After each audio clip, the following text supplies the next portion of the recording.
Guys video शुरू करने से पहले आप मेरा ये पैनल देख लो, हम ऐसा कुछ बनने वाले हैं।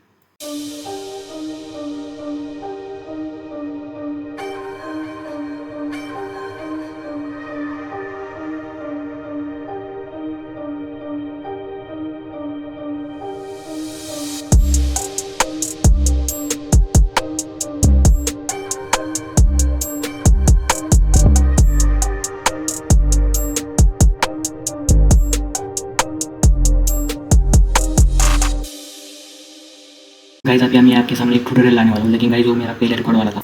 लेकिन प्रॉब्लम ये हुई कि उसमें मतलब मेरे ऑडियो रिकॉर्ड नहीं हुई, तो मैं आपको डायरेक्ट दे रहा हूँ।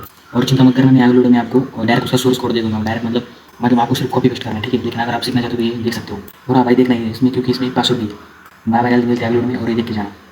और मेरे टेलीग्राम चैनल वगैरह लिंक में डिस्क्रिप्शन में भी देता हूँ, चेक कर लेना। Bye bye.